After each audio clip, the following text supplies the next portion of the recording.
नमस्कार, मैं हूं ब्रह्मानंद झा और आप देख रहे हैं समाचार टाइम 24। हमारे खास कार्यक्रम अब तक में आपका स्वागत है। बृहस्पतिवार को स्पाइस जेट को एक यात्री के नुकसान के लिए उसे 10 लाख रुपए देने का निर्देश दिया है। मामले में 2012 में स्पाइस जेट ने मस्तिष्क पक्षघात से पीड़ित एक महिला को जबरन विमान से उतार दिया था। सुप्रीम कोर्ट ने बृहस्पतिवार को स्पाइस जेट को एक यात्री के नुकसान के लिए उसे 10 लाख रुपए देने का निर्देश दिया है। मामले में 2012 में स्पाइस जेट ने मस्तिष्क पक्षघात से पीड़ित एक महिला को जबरन विमान से उतार दिया था। सुप्रीम कोर्ट ने इसे पूरी तरह से संवेदनशीलता की कमी का मामला बताया है। शीर्ष अदालत ने कहा कि दिव्यांग यात्री जीजा घोष को उचित, निष्पक्ष और बेहतर देखभाल नहीं की गई जिसकी उन्हें दरकार थी। साथ ही उन्हें विमान से उतारने का निर्णय अनावश्यक था। जस्टिस AK सिकरी और RK अग्रवाल की पीठ ने कहा, हमारे निर्देशों के मुताबिक स्पाइस जेट ने इस मामले में कठोरता से काम लिया और नियमों का उल्लंघन किया। इससे घोष को मानसिक और शारीरिक तकलीफ उठानी पड़ी। अदालत ने पीड़िता को 10 लाख रुपए का मुआवजा देने का निर्देश दिया जो स्पाइस जेट देगा। घोष को कोलकाता में स्पाइस जेट की फ्लाइट से 19 फरवरी 2012 को उतार दिया गया था। वह एक कॉन्फ्रेंस में हिस्सा लेने गोवा जा रही थी। स्वराज अभियान ने गुरुवार को छत्तीसगढ़ की बीजेपी सरकार पर आरोप लगाया कि उसने अगस्ता वेस्टलैंड का हेलीकॉप्टर खरीदने के लिए संदेहपूर्ण ढंग से वैश्विक निविदा जारी की और इसमें दूसरे विकल्पों पर गौर किए बिना 30% से अधिक का कमीशन दिया।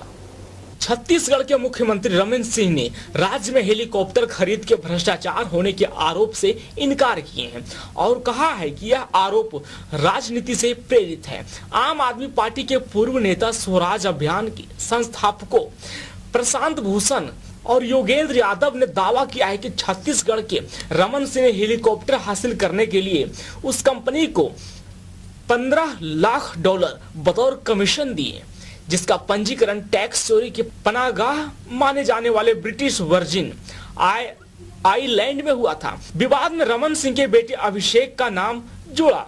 दोनों ने अगस्ता वेस्टलैंड विवाद से रमन सिंह के पुत्र अभिषेक को जोड़ते हुए कहा कि अभिषेक ने 3 जुलाई 2008 को ट्वेट्स हाइट्स लिमिटेड नामक कंपनी बनाई थी और इसके करीब 6 महीने पहले राज्य सरकार की ओर से शॉप ओशन नामक एजेंट कंपनी को भारी भरकम भुगतान किया गया।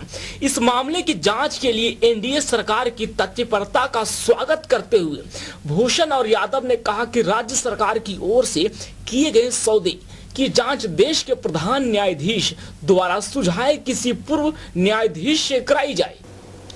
रेल विभाग ने सूखे से जूझ रहे महाराष्ट्र के लातूर को ट्रेन के जरिए 6 करोड़ 20 लाख लीटर पानी भेजने और इसके परिवहन शुल्क के रूप में वहां के जिला कलेक्टर को 4 करोड़ रुपए का बिल भेजा है। मध्य रेलवे में महानिदेशक SK सूद ने बताया, हमने प्रशासन के आग्रह अनुरूप लातूर जिला कलेक्टर को बिल भेजा है। सूद ने कहा कि यह जिला प्रशासन पर है कि वह इसे अदा करे या उचित माध्यम से इसे माफ करने का आग्रह करते हैं। हमने उनके आग्रह अनुसार जल परिवहन बिल भेज दिया। जलदूत के नाम से पानी की पहली ट्रेन पश्चिम बंगाल महाराष्ट्र मिराज से 11 अप्रैल को चली थी और तकरीबन 342 किलोमीटर का फासला तय कर अगले दिन 12 अप्रैल को लातूर पहुंचे थी। पहले 10 वैगन की ट्रेन चली थी और उनकी 9 खेप पूरी होने के बाद 50 वैगन वाली ट्रेन चलाई गई थी। सरकार विजय माल्या के खिलाफ रेड कॉर्नर नोटिस जारी कर सकती है। इंटरनेशनल स्तर पर रेड कॉर्नर नोटिस गिरफ्तारी वारंट के समान ही है। विजय माल्या ने अपनी मर्जी से खुद को डिफॉल्टर घोषित किया था।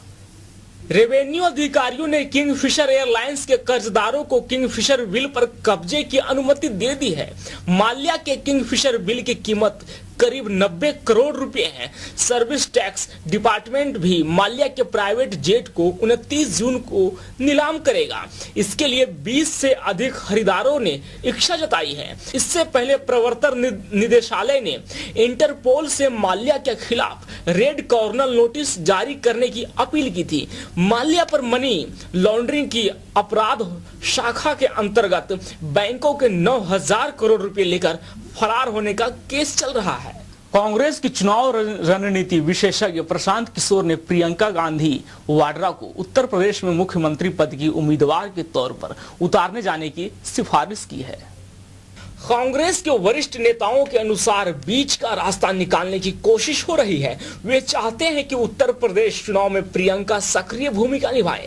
केवल परिवार के चुनाव क्षेत्र अमेठी और रायबरेली में ही नहीं बल्कि पूरे देश में, लेकिन उन्हें मुख्यमंत्री पद का उम्मीदवार बनाकर मायावती और अखिलेश यादव के सामने नहीं खड़ा करना चाहते। संभव है कि उत्तर प्रदेश में कांग्रेस के प्रचार अभियान की कमान प्रियंका गांधी के हाथ में दे दी जाए और वो न केवल रणनीति बनाए बल्कि चुनाव से पहले ही कम से कम 300 प्रचार सभाएं भी संबोधित करे।